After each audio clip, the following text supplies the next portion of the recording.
They say, every secret has a keeper. And sometimes that keeper isn't a stranger. It's the person who once knew you best.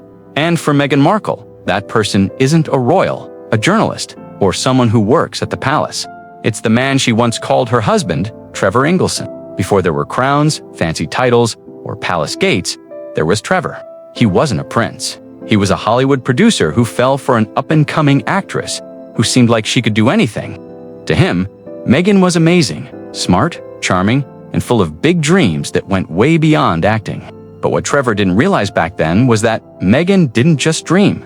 She planned everything carefully. She didn't just move forward. She erased everything she left behind. Their love story ended long before the world knew her name. But Trevor didn't walk away with nothing. He walked away with memories and secrets. Stories of the woman she was before becoming the Duchess. Stories that have followed her like shadows she can't get rid of. And among those stories, there's one that won't go away. A night in Toronto in 2016, a night that almost destroyed Meghan's royal fairy tale before it even started. Because while the world met Meghan Markle, the perfect Duchess, Trevor once knew Meghan, the supplier, the connector, the woman who could keep any party going long after everyone else had gone home. And it all started years before Harry in a place where it was easy to pretend to be someone you're not, and even easier to hide who you really were. Let's go back to Jamaica, 2011. The sun was warm, the music was loud, and Meghan Markle was on top of the world. She just married Trevor Engelson, the man who thought he knew her better than anyone. Their wedding wasn't just a celebration. It was a big event. Palm trees, ocean waves, laughter that went on all night. Everything felt light and free. But during all the dancing and champagne, there was one detail no one forgot. Meghan sat down at a table, rolled up her sleeves, and started rolling joints. Not one, not 10, over 100. 100 perfectly rolled joints for her guests. People laughed it off back then. They said it showed how fun and relaxed she was, the cool bride. But years later, that story would mean something different, because that wasn't just a silly moment. It was a peek at her need for control. Even on her wedding day, Meghan wasn't just joining in. She was managing everything. She knew what people wanted before they even asked, and she knew how to give it to them. To Trevor, it might have seemed harmless at first, but that moment would become a symbol. Proof of the side of Meghan the world would never see again. The side that didn't just go to parties, she planned them, she supplied them, she ran them.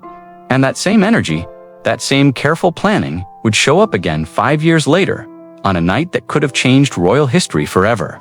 Toronto, 2016. Meghan was filming Suits, living in a modern apartment near the middle of the city. Prince Harry had just flown in for a secret visit. No reporters, no security guards, no palace permission. It was supposed to be a quiet get-together between two people falling in love. But behind the locked doors and closed curtains, something else was going on. People who knew what happened whispered about a run. In Toronto's party scene, that didn't mean dinner or drinks. It meant a night of extreme partying. It meant drugs, music, and the kind of people who knew how to keep their mouths shut. And Meghan, according to those who knew her then, wasn't just a guest that night. She was the organizer, the one making everything happen. What shocked everyone later wasn't the party itself. It was the name that got connected to it. Princess Eugenie, Harry's own cousin. No one knew if she had actually been part of the plans or if her name had been brought up by mistake. But just the connection was dangerous enough to terrify the palace because one wrong headline, one single photo, and the royal family would have been thrown into complete chaos. Harry's reputation was already shaky after the Vegas scandal. If a story like this had come out, one linking him Meghan and even a royal cousin to an illegal party, it would have ended everything before the engagement rumors even started. Something went wrong that night. A close call. Someone talked, or someone saw something they shouldn't have. And suddenly, that carefree night turned into a race to destroy every trace of what happened. By morning, there were no reports, no photos, no witnesses, just silence. And in stories like this, silence means power. Those who knew about that night said people worked fast and hard to fix things. Influence, money, and quiet phone calls made the problem disappear. The palace had too much to lose, and Meghan's rise was too important to risk. Within hours, the story was gone. But for those who were there, the memory of that night never really went away. because that was the moment the world almost saw the Meghan Trevor had always known. The calm, confident woman who could walk through fire and never smell like smoke. And that night in Toronto was the fire she almost couldn't escape. After that night in Toronto, Meghan's world changed quietly, almost like you couldn't even notice. There were no headlines, no public announcements, but behind the scenes, something started to happen. Names disappeared from her phone. Numbers were deleted. Photos vanished from social media. The friends who once filled her Toronto apartment were suddenly gone. College friends who knew the old Meghan stopped getting calls. Even some of her family members, the ones who once shared birthdays and holidays, found themselves cut off without a word. To people on the outside, it looked like success. A rising actress cleaning up her image, getting ready for the biggest chapter of her life. But to those who'd been close to her, it felt different. It felt planned, like someone closing doors so no one could ever walk back through them again. Trevor Engelson watched from far away as this pattern happened again. He'd seen it once before, right after their divorce. When Meghan decided to move forward, she didn't just move on. She deleted the proof she'd ever been there. Emails left unanswered, stuff shipped back in boxes, mutual friends quietly divided. It wasn't anger, it was strategy. Each version of Meghan lived in a separate, sealed world. And once she stepped into a new one, the old version was gone for good. By the time she and Harry became public, the woman Trevor had once known, the one who rolled joints at her wedding and kept Toronto's parties going, no longer existed. Not because she'd changed, but because she'd been erased. When Meghan met Prince Harry, she didn't walk into his world. She invited him into hers. Harry had always had a reputation for being wild. The Vegas photos, the late nights, the reckless fun. He was the prince who couldn't be controlled. But Meghan didn't try to control him. She did something way more dangerous. She made his crazy lifestyle safe. According to people who knew them in those early months, Meghan gave Harry something no one else ever had: freedom without getting in trouble.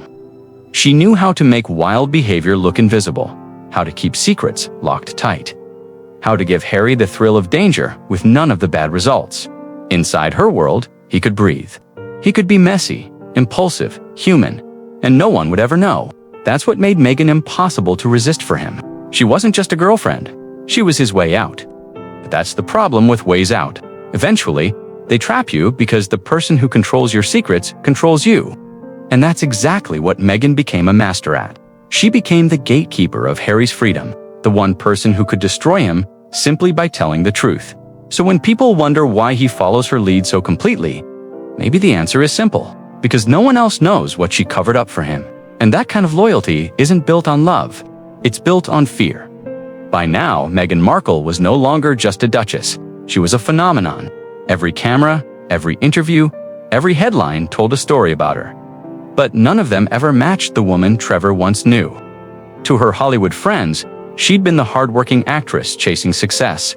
To her Toronto circle, she was the woman who could make any night unforgettable. To the palace, she became the beautiful duchess.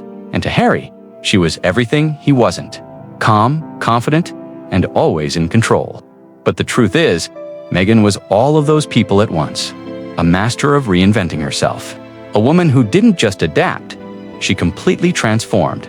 Each new version was built to survive the last. She knew how to tell just enough truth to sound believable and how to hide the rest behind a smile. That was her genius. It wasn't acting, it was strategy. Every time a scandal was about to surface, she was already 2 steps ahead, rewriting the story before anyone could catch up. The Meghan the world sees, the one who talks about kindness and strength, isn't a lie. But she isn't the whole truth either.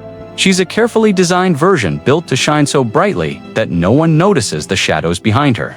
As Meghan stepped into the world's spotlight, her transformation wasn't just emotional, it was physical. Old photos showed a softer, rounder face, a nose that looked just like her mother's. But in newer pictures, her features seemed sharper, more sculpted. The public called it a Hollywood makeover. But whispers from her Toronto circle told a darker story. They claimed the surgeries weren't for beauty, they were for fixing damage. That years of late-night wild behavior had taken a toll most cameras would never see. Too much cocaine, they said, could eat away at the inside of your nose, forcing surgery not for looks, but survival. If that was true, Meghan's transformation wasn't just about fitting in with royal expectations. It was about covering the tracks of a life that couldn't survive the spotlight. With every procedure, she rewrote her own face. Each photo looked like a new chapter, a cleaner version, a woman with fewer questions attached to her name. And just like she'd done with Friends, she erased the physical clues to layer by layer until no one could trace what came before. People said she was reinventing herself, but Trevor saw something different. He saw a woman burying pieces of herself, not to forget them, but to make sure no one else ever found them again. Every legend has two sides, the story told and the one buried, and Meghan Markle's story has always been about control. Control of image, of opportunity, of truth. She's rewritten her history so cleanly that even the palace had to keep up. Trevor Engelson's memories of Meghan, the laughter, the secrets, the nights that turned dangerous. They're the pieces of a puzzle the world was never meant to see, but the cracks are there, and they're getting bigger. The more we learn, the clearer it becomes. That Meghan didn't stumble into fame, she built it like an empire. Each connection, each reinvention, each erased friend was a brick in her wall. Behind that wall stands a woman who knows exactly who she is, and exactly what she had to bury to stay there. Because for every polished speech and royal photo, there's another version of Meghan, the one who sat at Soho House tables whispering deals. The one who made chaos feel safe, the one who could erase a scandal before sunrise. And that's why her story still haunts the public. Because no matter how many times she rewrites it, one question will always linger. If this is what she erased, what's still out there waiting to be uncovered?